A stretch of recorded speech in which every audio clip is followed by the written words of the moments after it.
Hello student. Today our new topic is embryogenesis. As you all know that what do you mean by embryogenesis?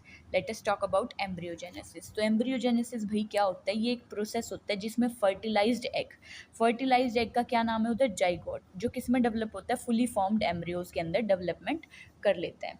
ये ना parental life और parental development का एक बहुत ही critical phase होता है। ठीक है, इसमें वेरियस इवेंट इंक्लूड करती है। सबसे पहले डिवीजन होगा, देन डिफ्रेंशिएशन होगा एंड देन टिश्यू फॉर्मेशन होगा। As we all know that until division is not occur then there is no differentiation और no tissue formation.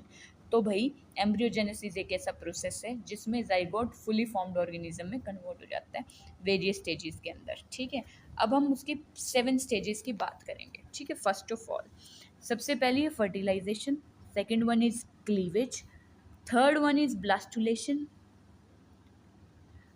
fourth one is implantation, fifth one is gastrulation, sixth one is neurulation, seventh one is organogenesis.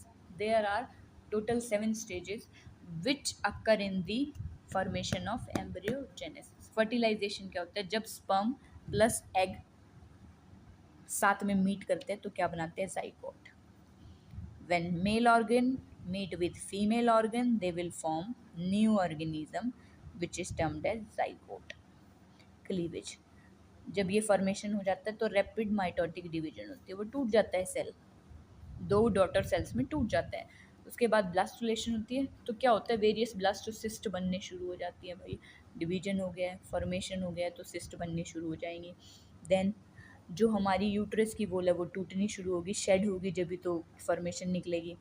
Fifth one is germ layer create हो जाएंगी, day by day, week by week germ layer is occurred. Second is neurulation, उसके बाद germ layer के बाद nervous system का development होना जरूरी है।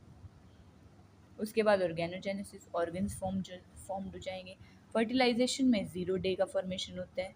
क्लीवेज जब होती है 1 से 3 दिन का समय लगता है। ब्लास्टुलेशन जब होती है 4 to 5 डे का लगता है। इम्प्लांटेशन जब होती है 6 to 7 डेज लगता है। गैस्ट्रुलेशन के प्रोसेस में वीक्स लग जाते हैं जब लेयर्स बननी शुरू होती है रिप्रोडक्शन के टाइम पे। उसके बाद जब न्यूरोलॉजी यानी कि दिमाग की नर्वस सिस्टम की डेवलपमेंट होती है तो 3 to 4 वीक्स, उससे भी ज़्यादा हो जाती है। और जब ऑर्गेनोजेनेसिस होती है तो ये तो वीक बाय वीक ऑर्गन्स जैसे जैसे डेवलप होंगे वैसे वैसे काम करना शुरू करेंगे। तो ये है प्रोसेस ऑफ एम्ब्रियोजेनेसिस। किसी को कोई डाउट हो कमेंट बॉक्स में लिखो और then we will discuss about it.